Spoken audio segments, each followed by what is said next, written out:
Hello guys. We are reading chapter number 6 of Frankenstein. The name is Frankenstein Creates a Monster. Let's get started. It was on a dry November evening that I beheld the results of the past month's madness. It was 1 o'clock in the morning. The rain pattered dismally against the panes. My candle was nearly burnt out when, by the glimmer of half extinguished light, I saw the dull yellow eye of the creature open. It breathed hard, and a convulsive motion agitated its limb. I had hoped to create a man of great beauty, yet this creature's sallow skin stretched uncomfortably over its jaws and cheekbones. His long black hair and purely white teeth only served to highlight his fiendish features. I became stricken when I looked into his watery eyes, and I felt the room. I placed the floor of my bedroom, unable to stop the whirl of judgment spinning through my mind. Finally, I threw myself onto the bed and fell into a deep and troubled sleep. After a bad dream, I bolted up from the bed. The light of the moon came dimly through the window and framed the miserable monster I had created.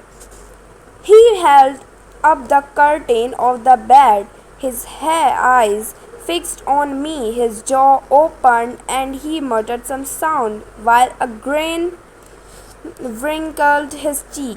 In terror, I raised myself and thought he put out an arm as if to detain me. I escaped and rushed downstairs. I took refuge to the courtyard and stayed there the rest of the night. Finally, morning dawned, dismal and wet. I would not dare to return to my apartment. I hurried through the streets drenched with rain, but eager to avoid the monster, which I feared watching my every move. Coming to an inn, I noticed a coach traveling toward me. It stopped, and my dear friend Henry Clavell sprang out, shocked.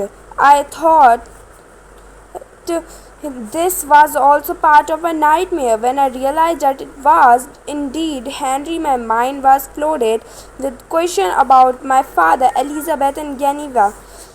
We walked toward the university, and Henry filled me on the events back home.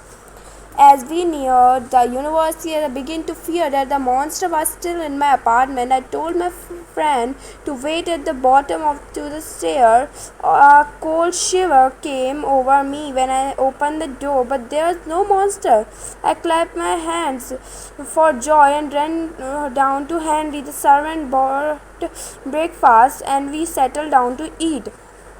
But Clever took note of my odd behavior. "My dear Victor," he said, "what is the matter? How ill you are!" "Do you not ask me?" I cried. I covered my eyes with my hands, for I thought I saw the monster glide into my room. "He can tell you," I screamed. "Oh, save me!" I struggled and fell down in a fit. I did not regain consciousness for quite some time. Slowly and with frequent relapses that alarmed my friend, I recovered. It was now springtime. When I was able, I thanked Henry and asked how I could repay his kindness in caring for me. He pushed aside the thought, but indicated that he would very much like to know what had contributed to my sickness. When he saw my face cloud over once again, he assured me that he would drop the subject. Then he handed me a letter he had just received from the dear Elizabeth, and the shadow lifted. So guys, this is the chapter number 6. I hope you like it. So we will read chapter 7 in next video. So wait for it, and bye bye.